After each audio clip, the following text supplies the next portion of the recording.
O Senhor esteja com todos. Ele está no meio de nós.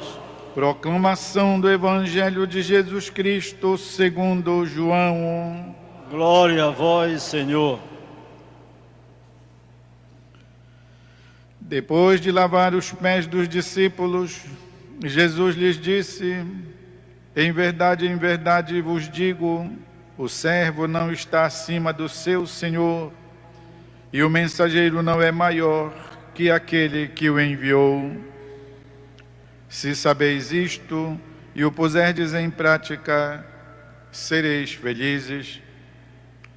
Eu não falo de vós todos, eu conheço aqueles que escolhi, mas é preciso que se realize o que está na Escritura: aquele que come o meu pão levantou contra mim o calcanhar. Desde agora eu vos digo isto antes de acontecer, a fim de que, quando acontecer, creiais que eu sou.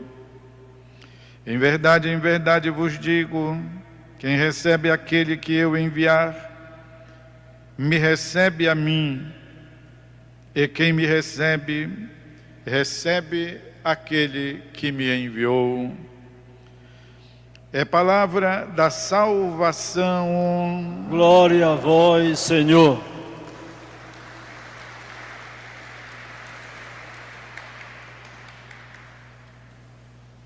Queridos irmãos e irmãs, neste tempo de Páscoa, a Sagrada Escritura reúne todos os trechos que vão nos falando sobre o acontecimento da ressurreição de Jesus e a consequência disso na vida dos seus discípulos de ontem e de hoje, na vida de quem se aproxima da luz, na vida da igreja, na vida do mundo, o qual muitas vezes busca a Deus às apalpadelas, mas busca o Senhor. E o próprio Senhor oferece a todos a possibilidade: buscai-me, buscai-me, buscai, buscai o Senhor, enquanto Ele se deixa encontrar. Pois, nestes dias, são reunidos os trechos que nos falam, então, da Páscoa e do efeito dela na vida dos discípulos. Que bom quando podemos refletir sobre isso, aprofundar, receber uma boa homilia, uma homilia catequética sobre os trechos querigmáticos do tempo pascal. Sempre nos acompanha nesta época os Atos dos Apóstolos, como livro que vamos lendo, o efeito da palavra que ganha o mundo. E o evangelista São João, que nos ajuda também a prescrutar o mistério de Deus e o seu reflexo no mistério do homem. O evangelho de hoje nos situa no ambiente da traição de Judas. De fato, estamos no capítulo 13, daqui a pouco será a ceia, onde acontecerá, pois, que Jesus predirá esta traição de maneira ainda mais clara, a tal ponto que, a certa altura desta ceia, o próprio personagem pergunta: mestre, porventura serei eu? E Jesus, na bucha, responde: tu estás dizendo. Mas, neste ambiente, diríamos,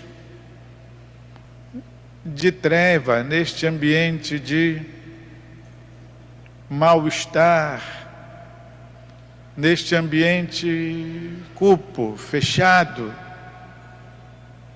comparece uma afirmação que Jesus faz. Qual é? Eu conheço aqueles que escolhi.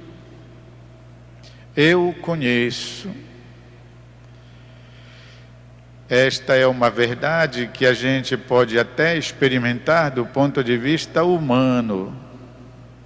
Uma mãe conhece os seus filhos, conquanto tenha tido 15, 16, conhece um por um, sabe do que aquele é capaz, sabe até o futuro daquele outro, sabe os que conseguirão, sabe aqueles que não conseguirão muita coisa e ficarão pelo caminho.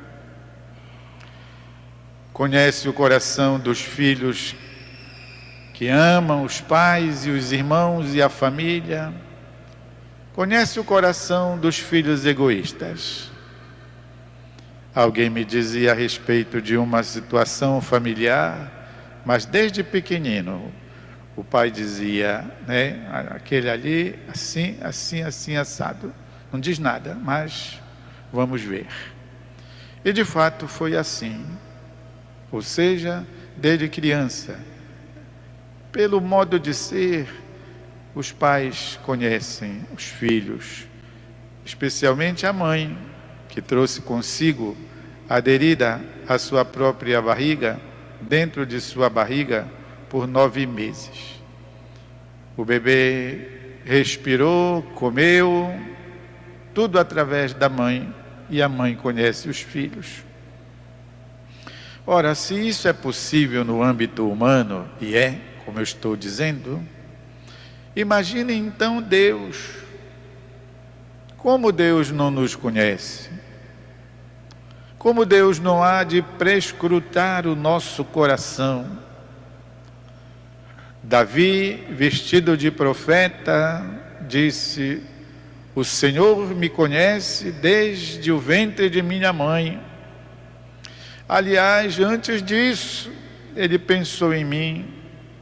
Foi ele que me formou a partir das minhas fibras. Ele conhece todas as minhas células, as mais íntimas, diz Davi de Deus. O Senhor sabe de mim, Ele me conhece todo o tempo, diz Davi. A palavra ainda nem chegou na minha boca, e Deus já sabe o que eu vou dizer. É um modo de dizer que de fato Deus sabe de nós. E no entanto, meus irmãos e irmãs, Deus continua a dizer: eu conheço aqueles que escolhi. De alguma maneira, todos nós fomos escolhidos. Todos. O nosso nascimento já é um privilégio. Pensem que agora reformularam a lei do aborto nos Estados Unidos, não é isso? Imaginem quantas crianças foram abortadas até aqui.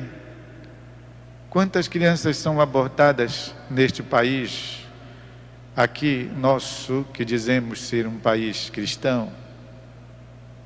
E no entanto nós vencemos, nós 750 que estamos aqui nesta Basílica Santuário, porque é quanto cabem os bancos, 750 sentados. Quantos irmãos e irmãs acompanham a nossa transmissão pelos veículos que nos possibilitam isso? Pois é, todos nós escapamos e estamos aqui. De alguma maneira, fomos escolhidos. Não só escolhidos para nascer, senão que também escolhidos para crer. A fé é uma vocação, chamados a crer. Nascemos sem nenhum merecimento nosso, numa realidade que conhece a fé cristã. fomos de alguma maneira educados na fé cristã, prova o nosso interesse pela Santa Missa. O que estamos fazendo aqui? Pois é, chamados. Deus nos conhece, Deus nos chama sempre. Poderíamos dizer, Deus nos escolheu. Agora, como escolheu também Judas, o traidor. E diz a palavra que Jesus catou dentre aqueles que já o seguiam de algum tempo, catou 12. Isso depois que ele passou uma noite, Jesus passou uma noite rezando de joelhos, invocando o Pai, e o Espírito escolheu 12. Aí o que é que nós vamos dizer? Cristo, apesar de ter passado a noite de joelho rezando, errou, não é? Se enganou. E por isso escolheu também Judas, que não devia ter sido escolhido. Esse é o nosso modo de pensar, mas não é o modo de pensar de Deus. Escolheu sim Judas. Não se enganou não, senhores. Quem deve ter pisado na bola, não correspondido, foi o Judas, não Deus. Assim, queridos, queridas, todos nós somos chamados, somos escolhidos. Diria mesmo, somos preferidos de Deus, porque somos filhos muito amados, muito queridos. Onde está então o negócio? Está na resposta que nós damos. Quanto estimamos esta escolha, esta eleição que Deus fez e continua a fazer. Deus não volta atrás, diz a Bíblia. Continuamos a ser escolhidos, privilegiados. A escolha de Deus não se nega. Agora, qual tem sido a minha resposta, a minha correspondência, o tanto de amor que eu coloco na consideração desta escolha?